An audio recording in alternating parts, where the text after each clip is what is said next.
Usual நீங்க 2:30க்கு வந்துருவீங்களா? 1:30 2 o'clock. Okay.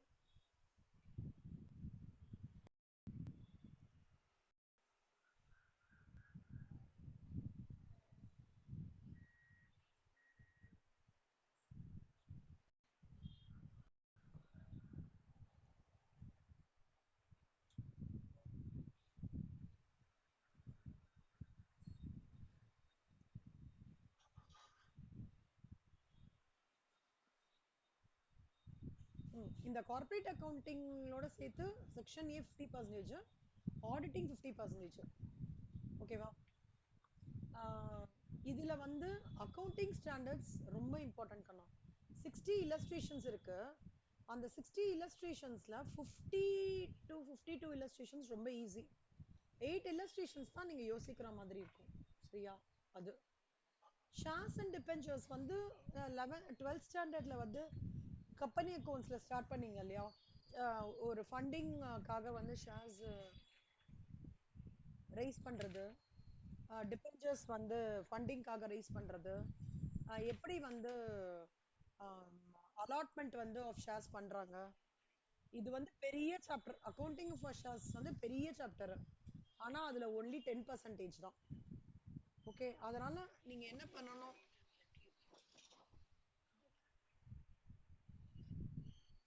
அதனால அம்மா அம்மா கிளாஸ் அங்க போய் பேசுங்க. அப்போ அடுத்தது வந்து ப்ராஃபிட் அண்ட் லாஸ் பேலன்ஸ் ஷீட்ல இது என்னன்னா, சில டைப்ஸ் ஆஃப் கம்பெனிஸ்க்கு சில ஷெட்யூல் மாடல் இருக்கும். ஓகேவா? அந்த மாடல் எப்படி அப்படின்னு பார்க்கறது தான் 2 ஓடது. அதாவது டிவிஷன் 1 சொல்லுவாங்க. டிவிஷன் 2ல ஸ்டேட்மெண்ட் ஆஃப் சேஞ்சஸ் இன் ஈக்விட்டின்னு ஒரு டிஸ்க்ளோஷர் காமிப்போம். அந்த மாதிரி. ஆனா இது டஃப் கிடையாது. ஆனா ரொம்ப டீட்டெயில்டா இருக்கும். எப்படின்னா கொஷினே ஒரு ஒரு 2 பேஜுக்கு வரும். ஓகேவா? ஒரே நிமிஷம் கண்ணா. ஸ்ட்ரெஸ்ஸஸ் மேனேஜ் ஸ்ட்ரெஸ்ஸஸ் கொஷினே வந்து ரொம்ப டீட்டெயில்டா வரும். ஆனா அந்த ஃபார்மேட் மட்டும் உங்களுக்கு தெரிஞ்சிருச்சுன்னு வச்சுக்கோங்களேன், அந்த கொஷின் அட்டன் பண்ணிடலாம். ஈஸியா இருக்கும். எவ்வளோக்கு எவ்வளோ உங்களுக்கு கொஷின் பெருசா இருக்கோ, டீட்டெயில்டா இருக்கோ, அவ்வளோக்கு எவ்வளோ உங்களுக்கு ஆன்சர் இன்ஃபர்மேஷன் நிறைய இருக்குன்னு அர்த்தம். எவ்வளோக்கு எவ்வளோ கொஷின் சுருக்கமா இருக்கோ, அவ்வளோக்கு எவ்வளோ இன்ஃபர்மேஷன் லேக் ஆகுறது might be a tough question also. சரியா? ஸோ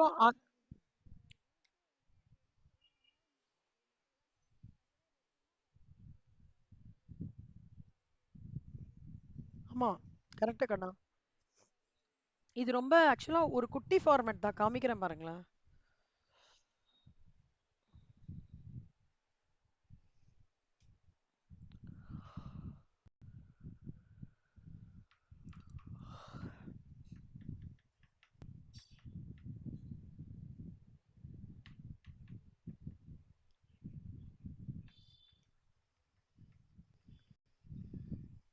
இவ்வளவுதான் ஃபார்மேட்டே கண்ணா. டிவிஷன் 1 ஷெட்யூலுக்கு பேலன்ஸ் ஷீட்டோட ஃபார்மேட் இவ்வளவுதான். பிஎன்எல் ஃபார்மேட் இவ்வளவுதான். நம்மளுக்கு வந்து பெருசா தெரியுது. ஏன்னா இதுக்கு கொஞ்சம் நடுவுல ஒரு ஐட்டம்ஸ் வரும், இதுக்கு கொஞ்சம் நடுவுல ஐட்டம்ஸ் வரும். பட் இவ்வளவுதான் ஆக்சுவலா ஃபார்மேட்டே. இந்த ஃபார்மேட் நீங்க தரவு பண்ணிட்டீங்கன்னா டிவிஷனுக்கு அவ்வளவுதான். அதே மாதிரி டிவிஷன் 2 ஓட ஃபார்மேட் பாத்தீங்கன்னா இவ்வளவுதான். அதோட சேர்ந்து ஸ்டேட்மெண்ட் ஆஃப் சேஞ்சஸ் இன் ஈக்விட்டின்னு ஒரு ஃபார்மேட் வரும். அதுவும் இவ்வளோ டேட்டாலாம் நம்மளுக்கு கொடுக்க மாட்டாங்க. இதுல ஏதாவது ஒரு 4 டேட்டா இருக்கும். நம்ம இந்த டிஸ்க்ளோஷர் கொடுக்கணும், அவ்வளவுதான். ஓகேவா? ஸோ இந்த மாதிரி சம்ஸ் எப்படின்னா, இந்த ஃபார்மேட்டை வந்து ஒரு 6-7 பிரிண்ட் அவுட் எடுத்துட்டோம்னு வச்சுக்கோங்களேன். பிளாங்க் ஃபார்மேட் இதை மட்டும் எழுதிட்டு பிரிண்ட் அவுட் எடுத்துட்டோம்னா சம்ஸ் போடும்போது அதாவது அங்கே அகாமடேட் பண்ணும்போது ஈஸியாக போட்டுடலாம். ஓகேவா? அது வரும்போது உங்களுக்கு நான் சொல்லித்தரேன். அடுத்தது வந்து cash flow statement. Cash flow ஸ்டேட்மெண்ட்ன்றது எவ்வளோ கேஷ் உள்ள வருது, எவ்வளோ கேஷ் வெளில போகுது, எவ்வளோ கேஷ் வந்து நம்ம வந்து அசர்ட் வாங்குறதுக்காக யூஸ் பண்றோம், எவ்வளோ கேஷை வந்து டிபென்ச்சர்ஸ் ரெடீம் பண்றதுக்காக நம்ம வெளியில கேஷ் கொடுக்குறோம். அதே மாதிரி எவ்வளோ வந்து ஆப்ரேட்டிங் எக்ஸ்பென்சஸ், இன்சூரன்ஸா இருக்கட்டும், அட்மினா இருக்கட்டும், எவ்வளோ கேஷ் வெளில போகுது. அதே மாதிரி கேஷ் உள்ள வருது, அசர்ட் சேல் ஆனா என்ன கேஷ் வரும். அதே மாதிரி இப்போ இஷ்யூ ஆஃப் ஷேர்ஸ் வந்ததுன்னா இஷ்யூ ஆஃப் ஷேர்ஸ் பண்ணும்போது கேஷ் உள்ள வருமா, கேஷ் வெளில போகுமாடா?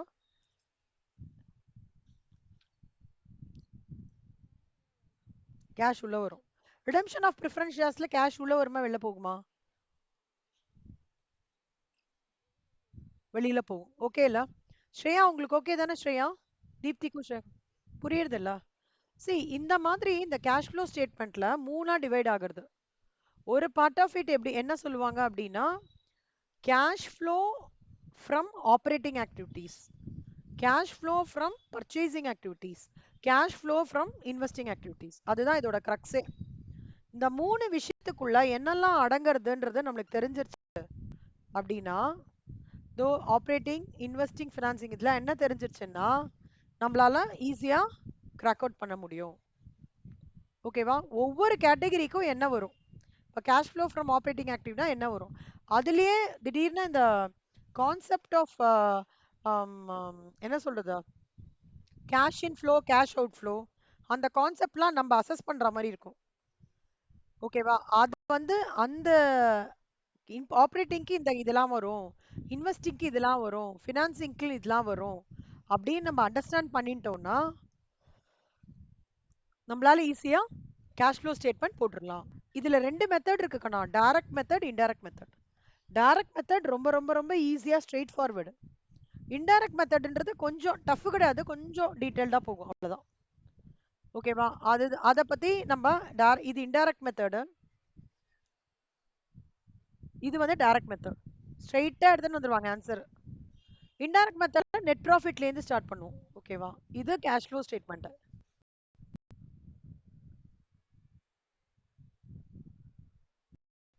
பேங்கிங், எலக்ட்ரிக்கல், இன்சூரன்ஸ் கம்பெனிக்கு ஒரே ஒரு ட்ரிக் சொல்றேன். குட்டி குட்டி சம்ஸ் இருக்குல்ல, ரொம்ப குட்டி சம்ஸ் இருக்கு, அதுல நிறைய கான்சென்ட்ரேட் பண்ணுங்க. பெரிய சம்ல கம்மி கான்சென்ட்ரேஷன் பண்ணுங்க. அதாவது சே ஃபார் எக்ஸாம்பிள் இப்போ லெட்ஸ் டேக் எலக்ட்ரிசிட்டி கம்பெனி எடுத்துக்கலாம். நீங்க படிச்சிருக்கீங்களா ஸ்ரீ எலக்ட்ரிசிட்டி கம்பெனி?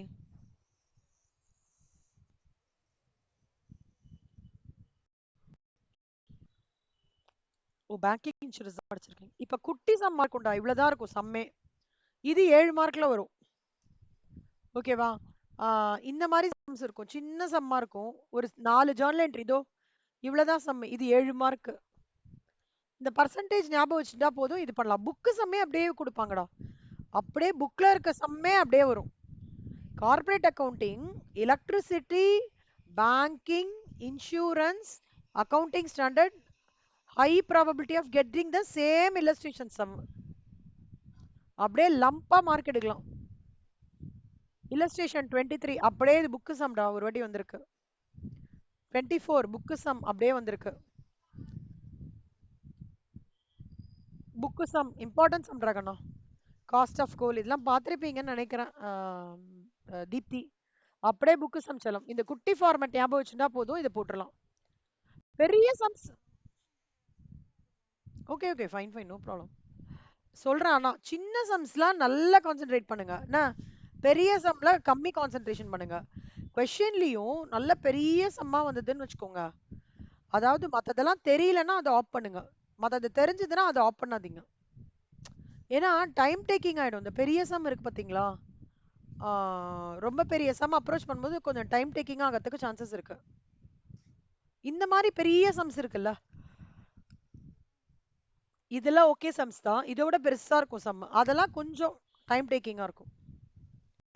இதுவும் அதே மாதிரி தான் கண்ணா, ஃபார்மேட்டு இவ்வளவுதான் ஃபார்மேட்டே. இந்த ஃபார்மேட்ல எதெல்லாம் வந்து share capital, equity shares, share capital, அந்த நோட்ஸை மட்டும் கரெக்டா எழுதிட்டோம்னா மார்க் கொடுத்துருவாங்க. இங்க எப்படின்னா ஒவ்வொரு நோட்டுக்கும் மார்க் உண்டுடா. லாங் டேர்ம் பாரோயிங்ஸ்க்கு ஒரு மார்க், டேன்ஜிபிள் அசெட்ஸ்க்கு ஒரு, அந்த மாதிரி அலோகேட் பண்ணி அதுக்கப்புறம் அதுல இருக்கிறது தான் இங்க பிக் பிக்சரா காமிக்கிறீங்க. ஓகேவா? ஸோ எலக்ட்ரிசிட்டி, பேங்கிங், இன்சூரன்ஸ் கம்பெனில குட்டி சம்ஸ்க்கெல்லாம் ஜாஸ்தியான கான்சென்ட்ரேஷனும், பெரிய சம்ஸ்க்கெல்லாம் கம்மி கான்சென்ட்ரேஷன் கொடுங்க. கம்மி கான்சென்ட்ரேஷன் ஏன் கொடுக்க சொல்றேன்னா ஃபார்மேட் அதுல ஈஸி, ரொம்ப நீங்க முஷிச்சு கஷ்டப்பட்டு பண்ண வேணாம். பட் இந்த குட்டி சம்ஸ்க்குலாம் இருக்குல்ல, ஒவ்வொன்றும் ஒவ்வொரு மாதிரி ஃபார்மேட். ஒன்று பர்சன்டேஜ் வச்சு கால்குலேட் பண்ற மாதிரி இருக்கும், ஒன்று ஃபார்முலா வச்சு கால்குலேட் பண்ற மாதிரி இருக்கும், ஒன்று டேப்லர் காலம் போட்டு டீட்டெயில்டா கால்குலேட் பண்ற மாதிரி இருக்கும். அந்த மாதிரிலாம் வரும். டவுட்ஃபுல் அசர்ட்ஸ், அப்புறம் வந்து less doubtful asserts, fully doubtful, 170% doubtful, அப்புறம் வந்து அன்செக்யூர்டு அசட்ஸ் அந்த மாதிரிலாம் நிறைய வரும். அந்த மாதிரி இதுல பர்சன்டேஜ்லாம் வரும். அதுக்கு நீங்க மோர் கான்சென்ட்ரேஷன் கொடுக்கணும். அப்பதான் நீங்க வச்சுக்க முடியும். அடுத்தது கடைசியா அக்கவுண்டிங் ஸ்டாண்டர்ட்ஸ் கண்ணா. இதான் எடுக்க போறோம்.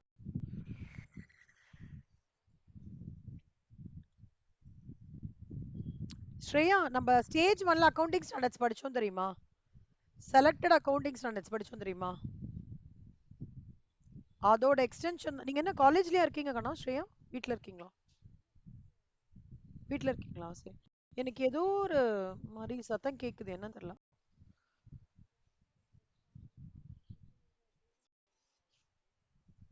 எதனால? ஏதோ ஒரு ஓஹோ, அப்படியா? எனக்கு என்னன்னு தெரியல, ஆனா ஏதோ ஒரு சவுண்ட் மட்டும் கேக்குது. நீங்க மியூட் பண்ணுங்க. ஒரே நிமிஷம். ரெண்டு பேருமே மியூட். ஆஹா, இப்ப ஏதோ சவுண்ட் கேட்கல. இப்ப சவுண்ட் கேட்கலங்கண்ணா. இப்போ இதுல வந்து ஓ, ஓகே ஓகே. நீங்க வேணா மியூட் பண்ணிக்கோங்க ரெண்டு பேரும். நான் கேள்வி கேட்கும்போது வேணா இது பண்ணிக்கோங்க. ஓகே. இப்ப இங்க வந்து நியர்லி 60 illustrations இருக்குன்னு நினைக்கிறேன், if I am right.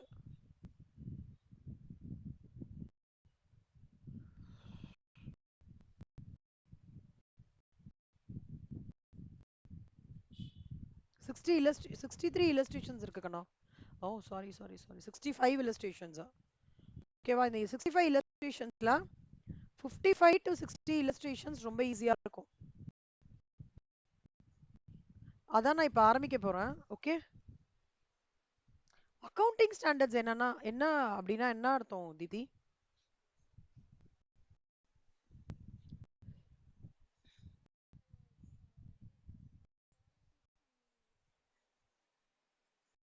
Set of policies.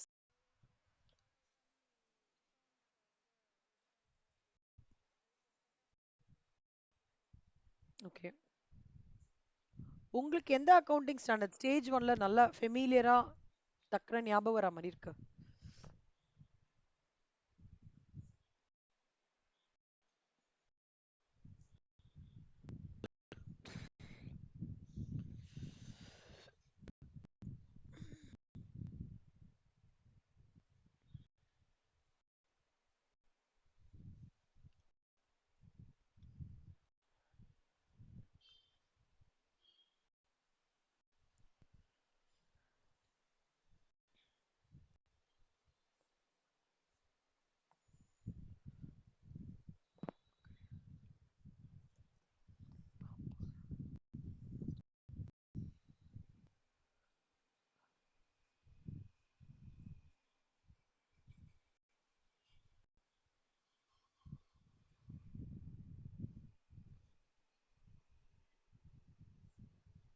எது ஞாபகம் இருக்கு தித்தி உங்களுக்கு?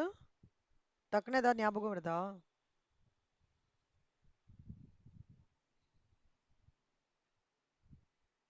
வரலையா? சரி, ஓகே ஃபைன். இப்போ இந்த அக்கவுண்டிங் ஸ்டாண்டர்ட்ஸோட கான்செப்சுவல் ஃப்ரேம்வொர்க் எப்படின்னு பார்க்கலாம். கான்செப்சுவல் ஃப்ரேம்வொர்க் அப்படின்னா ஒரு it's a document, okay, which talks about the financial ரிப்போர்ட்டிங்கோட பர்பஸ் என்னன்றத சொல்றது தான் வந்து கான்செப்சுவல் ஃப்ரேம்வொர்க். ஓகே.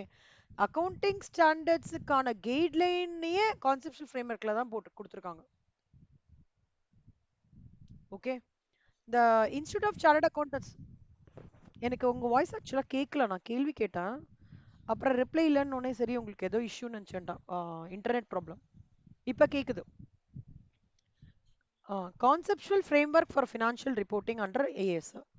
இதில் தான் வந்து எல்லா கைடன்ஸ் ஃபார் அக்கவுண்டிங் ஸ்டாண்டர்ட்ஸ் எல்லாமே அதில் போட்டிருப்பாங்க. ஓகேவா? என்ன கான்செப்சுவல் ஃப்ரேம்வொர்க்கில் வந்து என்னெல்லாம் இருக்குது அப்படின்னு பார்த்தோம்னா, ஃபினான்ஷியல் ரிப்போர்ட்டிங்கோட ஜென்ரல் பர்பஸ் என்ன, ஓகே, ஃபினான்ஷியல் இன்ஃபர்மேஷனோட கேரக்டரிஸ்டிக்ஸ் ஃபீச்சர்ஸ் என்ன, ஃபினான்ஷியல் ஸ்டேட்மெண்ட்ஸ் என்ன அப்படின்னா என்ன, அதுக்குள்ள என்னெல்லாம் இருக்கணும், எதை ரெக்கக்னைஸ் பண்ணணும், எது டீரெக்கக்னைஸ் பண்ணணும், how to quantify, how to measure it, எதை ப்ரெசன்டேஷன் அண்ட் டிஸ்க்ளோஷர், ஒரே வார்த்தை ப்ரெசன்டேஷன் அண்ட் டிஸ்க்ளோஷர், கேபிட்டல் ஓட கான்செப்ட், அதாவது கேபிட்டல் ரெவென்யூ, கேபிட்டல் எக்ஸ்பெண்டிச்சர், அந்த பார்ட் ஆஃப் இட், அதை இந்த மாதிரி விஷயங்கள்லாம் அடங்கி இருக்கிற ஒரு விஷயம் தான் கான்செப்சுவல் ஃப்ரேம்வொர்க்னு சொல்லுவாங்க. எதுக்கு இந்த கான்செப்சுவல் ஃப்ரேம்வொர்க்? இந்த கான்செப்சுவல் ஃப்ரேம்வொர்க் இருந்தா மட்டும்தான் institute of chartered accountants of இந்தியாவுக்கு இந்தியன் ஏஎஸ், ஓகேவா, அதை ஃபார்முலேட் பண்றதுக்கு ஈஸியா இருக்கும். இப்போ ஒரு அக்கவுண்டிங் பாலிசிஸ் கன்சிஸ்டண்டா இல்லைன்னா என்ன ஆகும்னா, the numbers or the results will go for a toss. Okay, எல்லாருமே ஒரு நம்பர்ஸ் இருக்குன்னா அதை இன்டர்பிரட் பண்ணிக்க கத்துக்கணும்.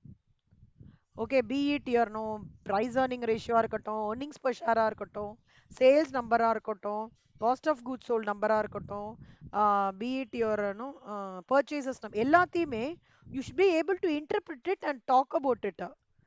அதோட இன்டர்பிரிட்டேஷனா என்ன சொல்லுவேன்னா, உங்களுக்கு அதோட பெர்ஃபார்மன்ஸ் எப்படி இருக்குன்றத அண்டர்ஸ்டாண்ட் பண்ணி சொல்ல தெரியணும். அதுதான் இன்டர்பிரிட்டேஷன் சொல்லுவாங்க.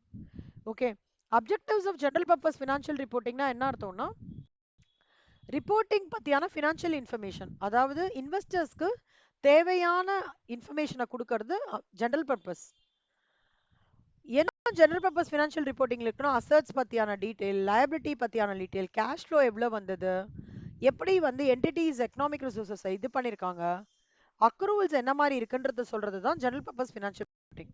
குவாலிட்டேட்டிவ் கேரக்டரிஸ்டிக்ஸ் ஆஃப் யூஸ்ஃபுல் இன்ஃபர்மேஷன்னா என்ன அர்த்தம்னா, ரிலவன்சி அப்படின்னு ஒரு வார்த்தை இருக்கு. ரிலவன்ஸ் அப்படின்றது ரொம்ப இம்பார்ட்டன்ட். ரிலவன்ஸ் அப்படின்னா என்ன அர்த்தம்னா, இப்போ வந்து ஒரு இயர்ல சேல்ஸ் இருக்கு. சேல்ஸ் வந்து salary for the current year வச்சு நம்ம சேலரியோட ஃபியூச்சர் இயரை வந்து ப்ரெடிக்ட் பண்ண முடியுமா? முடியும், ஓரளவுக்கு.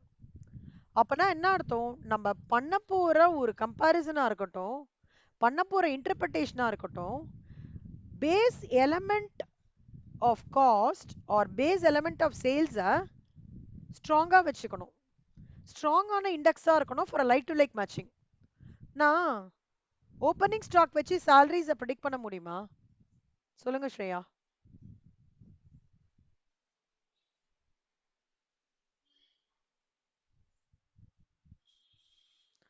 ஓப்பனிங் ஸ்டாக்கை வச்சு சேலரியை ப்ரெடிக்ட் பண்ண முடியுமா? அடுத்த வருஷம் சேலரியா? அட்மின் எக்ஸ்பென்சஸ் வச்சு அடுத்த வருஷத்தோட அசட்டை ப்ரெடிக்ட் பண்ண முடியுமா?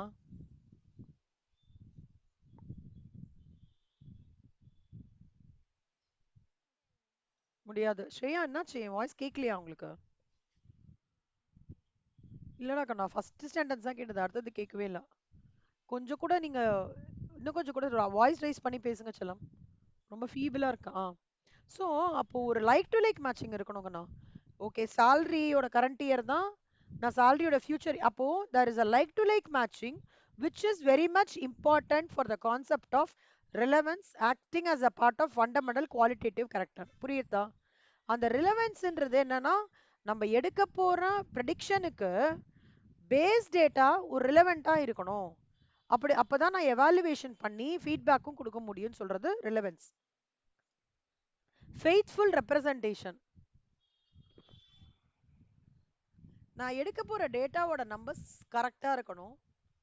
அதே மாதிரி அதுல எந்த விதமான எரர் இருக்கக்கூடாது, கம்ப்ளீட்டா இருக்கணும். ஒரு இன்ஃபர்மேஷன் அதுல கம்ப்ளீட்டா இருக்கணும். when I say contingent liability, contingent liabilityனா என்னடா?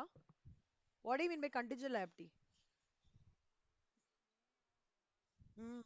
ஒரு கோர்ட்ல கேஸ் போயிட்டு இருக்கு, எனக்கு அந்த கேஸ் வின் பண்ணா எனக்கு 10 லட்சம் ரூபாய் வரும்ன்ற மாதிரி சொல்றாங்க அமௌண்ட்.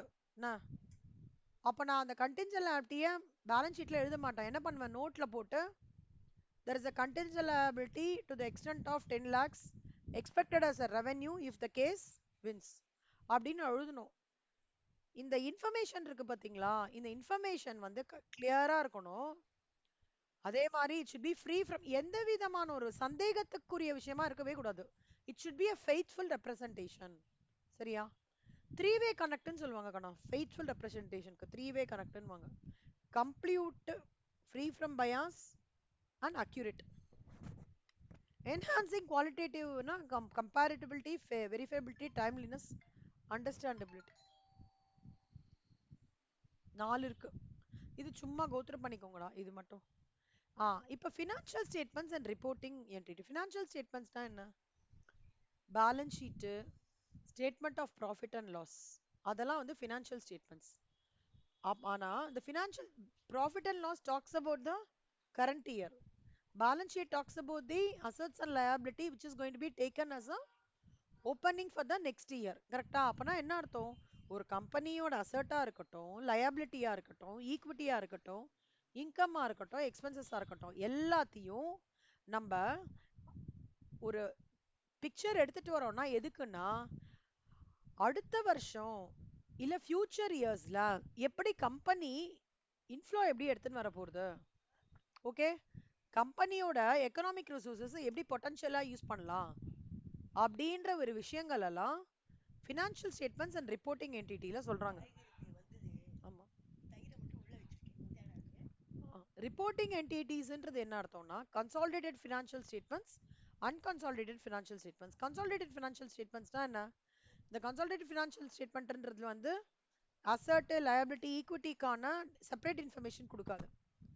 ஆனா அன்கன்சாலிடேட்டட் ஃபினான்ஷியல் இன்ஃபர்மேஷன் தான் asset, liability, equity, income, expenses, subsidiaries, ஆமாம், இல்ல சப்சிடரிஸ் கொடுக்காது அன்கன்சாலிடேட்டட். இது டேட்டாவெல்லாம் பிரிச்சு பிரிச்சு கொடுக்கறது அன்கன்சாலிடேட்டட். பிரிக்காம அப்படியே பிக் பிக்சரா கொடுக்கறது கன்சாலிடேட்டட் ஃபினான்ஷியல் ஸ்டேட்மெண்ட்ஸ். ஓகேவா? இந்த கன்சாலிடேட்டட் ஃபினான்ஷியல் ஸ்டேட்மெண்ட்ஸ்ன்றது எங்க வரும் தெரியுமா? Mainly in cases of holding and subsidiary companies. Shreya, நீங்க படிச்சிருக்கீங்களா கண்ணா ஹோல்டிங் சப்சிடரி காலேஜ்ல? வருதாடா? வந்துட்டா? ஏற்கனவே படிச்சிருக்கீங்களா? ம். அந்த ஹோல்டிங் சப்சிடரி கம்பெனிஸ்ல ஞாபகம் இருக்காக்கண்ணா, கன்சாலிடேட்டட் ஃபினான்ஷியல் ஸ்டேட்மெண்ட்ன்ட்டு ஹோல்டிங்கோடதையும் எடுத்துப்போம், சப்சிடியோடதையும் எடுத்துப்போம், கிளப் பண்ணி ஒன் நம்பரா காமிப்போம். கரெக்டா? மைனாரிட்டி இன்ட்ரெஸ்ட்டை வந்து தனியா காமிச்சிட்டு இவங்களோடது கிளப் பண்ணி நம்ம காமிப்போம். கரெக்டா? ஒரு சர்க்கம்ஸ்டான்சஸ் கேபிட்டல் ரிசர்வ் வரும், இல்லைன்னா குட்வில் வரும், ஏதோ ஒன்று வரும். கரெக்டா? அது கன்சாலிடேட்டட். அன்கன்சாலிடேட்டட்ன்றது தனித்தனியா அசட் மட்டும் இவ்வளோ வேல்யூ, பேரண்டோட அசட், பேரண்ட்னா நான் ஹோல்டிங் கம்பெனி, அதோட அசட் இவ்வளோ, லயபிலிட்டி இவ்வளோ, ஈக்விட்டி இவ்வளோ, இன்கம் இவ்வளோ, எக்ஸ்பென்ஸ் இவ்வளோன்னு காமிக்கிறது unconsolidated. Okay. Elements of financial statements. Elements of financial statements செல்லமா நான் ஏன் இந்த தியரியிலேருந்து எடுக்கிறேன்னா, சொல்ல முடியாதுடா, தியரியும் கேட்கலாம்டா உங்களுக்கு. அக்கௌண்டிங் ஸ்டாண்டர்ட்ஸ் முன்னாடி, அதான் நான் சொல்றதெல்லாம் ப்ரீவியஸ் சிலபஸ்ல chapter 4 elements of financial statements. Elements of financial ஸ்டேட்மெண்ட்ஸ்ல வந்து asset, liability, equity, relating to reporting entities financial position, income and expenses relating to reporting entities financial positions, இதுதான் எலமெண்ட்ஸ் ஆஃப் ஃபினான்ஷியல் ஸ்டேட்மெண்ட். இது நம்மளுக்கு தெரியும்.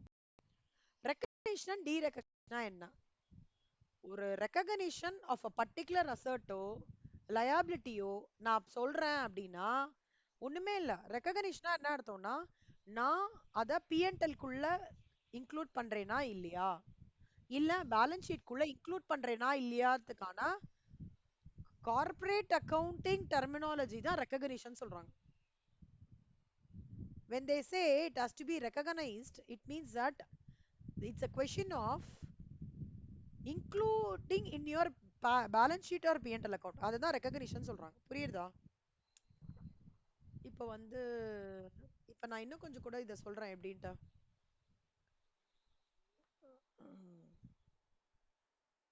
Updating in the left side of the profit and loss அக்கௌண்ட்னு சொல்றது ஒண்ணுதான், debit இன் பிஎன்எல்னு சொல்றது ஒண்ணுதான். கரெக்டா?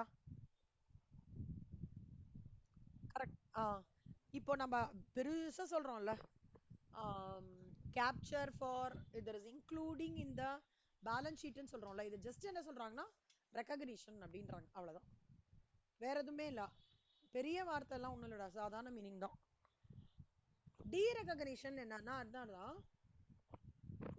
டீரெகக்னிஷனா என்ன அர்த்தம்னா removal of all the recognised asset or liability from an entity's balance sheet. எப்ப டீரெகக்னிஷன் வரும் அப்படின்னா டீமர்ஜர்.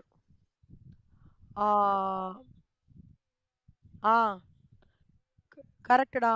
இப்போ அதாவது ஒரு கம்பெனி இன்னொருத்தர் டேக் ஓவர் பண்ணிட்டாங்கன்னு வச்சுக்கோங்களேன், அப்சர்ப்ஷன், அமால்கமேஷன், அந்த மாதிரி டைம்ஸ்ல டீரெகக்னிஷன் வரும்.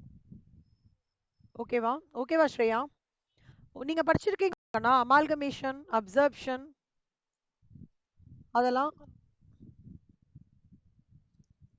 ஓ அப்படியா, சரி சரி, okay fine. So derecognition normally occurs when the item no longer meets the definition of an asset. What is the definition of asset? Asset is a resource controlled by an enterprise to meet the future economic benefits of an organization. அதான் meaning அசர்ட்டுக்கு. ஓகேவா?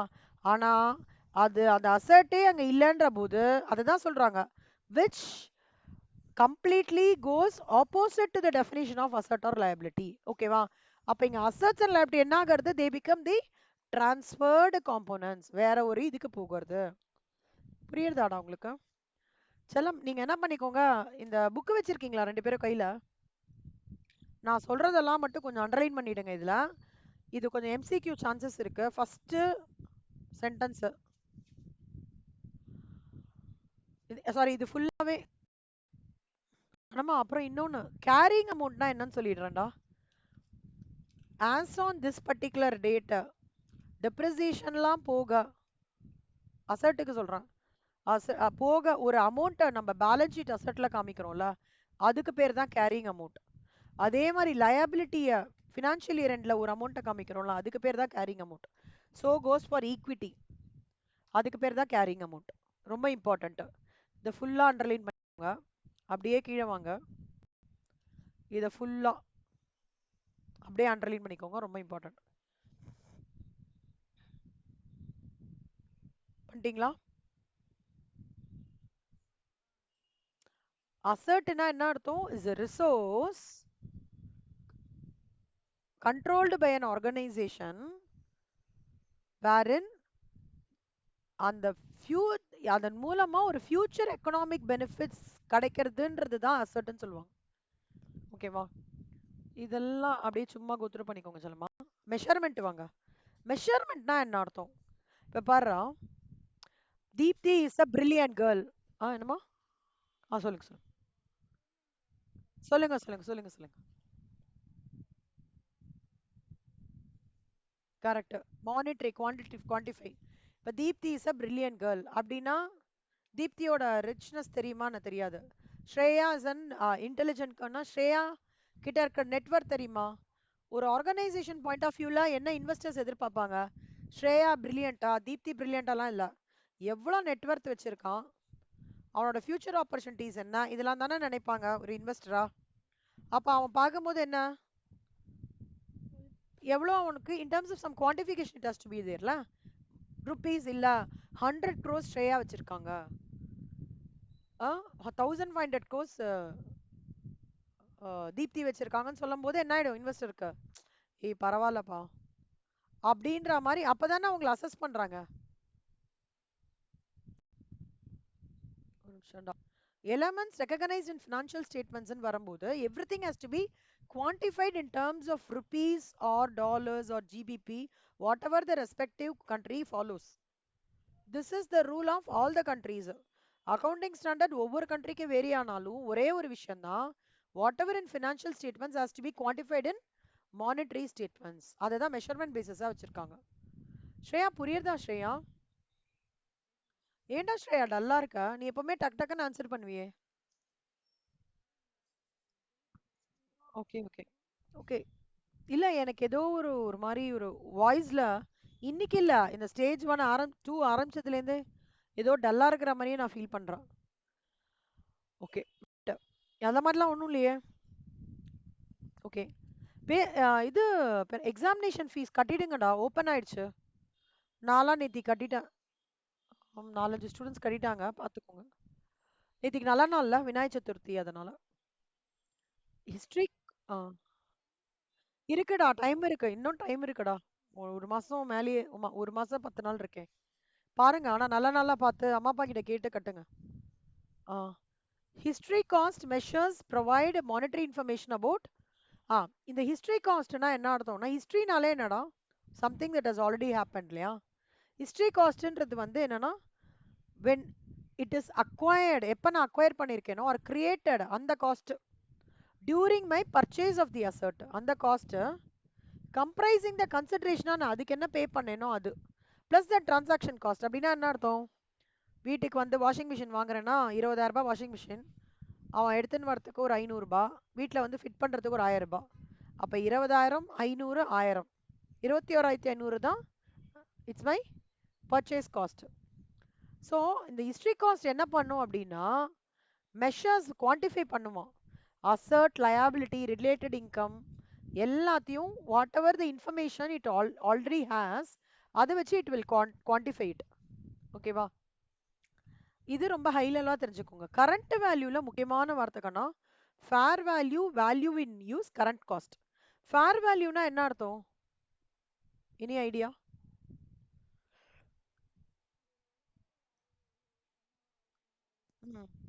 இப்போ washing machine வாங்க போறீங்கடா, நீங்க நீங்க வாங்க போகும்போது என்ன யோசிப்பீங்க?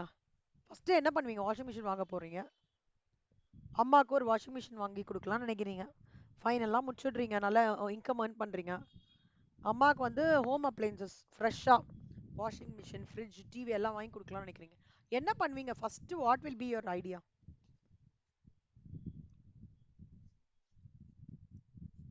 ஃபர்ஸ்ட் விசாரிப்பீங்க, கரெக்டா? Fair value is the price that would be received to sell and assert. எவ்வளோ தூரம் அந்த ப்ரைஸை வாங்கறதுக்கான வேலையும் விசாரிப்பீங்க.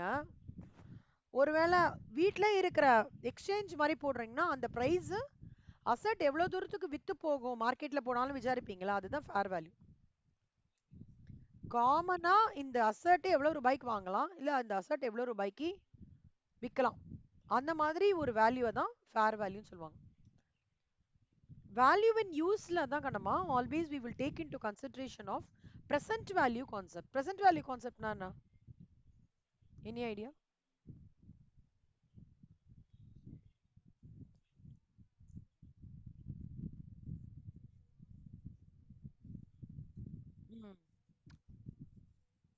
Correct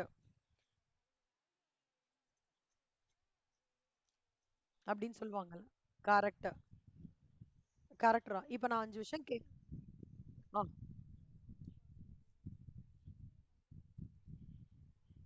notional காஸ்டா? நோஷனல் காஸ்ட் செலம் கரெக்டா. இது வந்து இங்க பிரசன்ட் வேல்யூ கான்செப்ட் எடுத்துப்போம். உங்களுக்கு ஞாபகம் இருக்கா? அதில் 10% கொடுப்பாங்க, அது ஒர்க்கிங் நம்ம ஒன்று போடுவோம் டீட்டெயிலா வேல்யூ இன் யூஸ்க்கு. Okay, the concept of present value will come in to picture. அதுக்கு பேர் என்ன சொல்லுவாங்கன்னா டைம் வேல்யூ ஆஃப் மணி அப்படின்வாங்க. That will be taken into consideration. அது ஒரு கால்குலேஷன் இருக்கு, அதுதான் வேல்யூ இன் யூஸ். கரண்ட் காஸ்ட்ன்றது ஒன்றும் இல்லடா, இப்போ கரண்டா அது வந்து வாங்குறேன்னா நான் என்ன எப்படி சொல்றேன்னா, இப்போ நான் வாங்கிட்டேன்ல, இப்போ நான் ரசட்டை வாங்கிட்டேன் 20,000 ரூபாய்க்கு பண்ணி 20,000 ரூபாய் இஸ் மை கரண்ட் காஸ்ட். நான் இப்போ ஒரு வாஷிங் மிஷினுக்கு சொல்ல 20,000 plus 500 plus 1000, that is my current cost. புரியுதா உங்களுக்கு? ஃபேர் வேல்யூனா என்ன, வேல்யூ இன் யூஸ்னா என்ன, கரண்ட் காஸ்ட்னா என்ன? சம் வரும்போது இன்னும் கனெக்ட் பண்ணிக்கலாம் நல்லாவே. செல்லம், நான் அந்த ப்ரெசன்டேஷன் டிஸ்க்ளோஷர்லாம் நாளைக்கு எடுக்கிறேன். இப்போ வந்து உங்களுக்கு வந்து